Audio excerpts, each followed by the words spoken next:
Hello again, everybody. This is Keith, and welcome to our continuing series on the subject of encouragement. Now, some of you have already noticed that I'm not recording this today out on my back porch like I normally do. I did that on purpose, and it'll make more sense to you as we go through today's lesson. This is inside the church building where I normally preach, where I have my preaching job, and right behind me is the pulpit where I start out. Some of our folks here would laugh because that's where I do start. A lot of times I'm all over this stage and down here in front. I like to have a very personal and real approach, and that's just the way I do it. But, speaking of me being a preacher, there's all kinds of irony to that. Some of my friends would agree with that. But the greatest irony, that, or at least for starters, is when I was a little boy growing up in a small country church in Kentucky, for some reason the older ladies in the congregation would always refer to me as our little preacher. And I would wince when they would do that. I don't know why. I didn't know why they did that. That wasn't what I wanted to do. And the very thought of it kind of scared me to death. Plus, I had this little habit, and I'm really tickled at this now, looking back on it. I loved the church service. I loved the singing. I even liked the announcements and the prayers. But for some reason, I didn't like the preaching. I would bring from my Sunday school class all the worksheets they gave us. And when it got time for that preacher to get up and preach, and I didn't have anything against him personally, I would start on my worksheets. I didn't like preaching. A lot of people don't like preaching today. Part of that has to be because, well, if you don't have a heart that's open to what the Word of God is saying, you'll just turn it off in an instant and not really listen to it, even if you have to sit through it.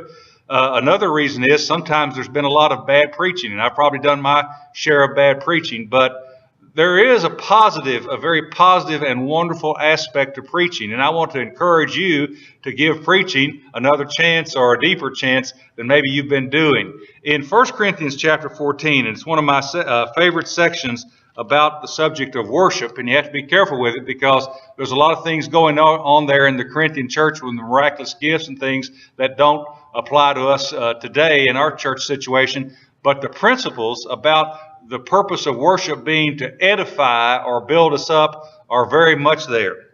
And at one point, and please notice, he uses the word prophesies, not meaning to foretell the future or something like an Old Testament or New Testament prophet, but one who prophesies is merely one who's speaking or preaching the Word of God. He says, but everyone who prophesies speaks to people for their strengthening, encouragement, and comfort. Preaching is supposed to help people be strengthened in their faith, encouraged, and you remember how we talk about the purpose of encouragement is to give us courage to do what we otherwise wouldn't do, especially in things for the Lord. Strengthening, encouragement, and comfort. And I want to suggest to you, if you don't already know this, and many of you already do, if you're going to do much for the Lord, you're really going to need those three things. You're going to need strength to help you do it. You're going to need to find the courage somehow to do it. And you're going to need comfort because it's not always a very comfortable position out there serving the Lord. Sometimes people are critical, insult you, even persecute you. That can happen.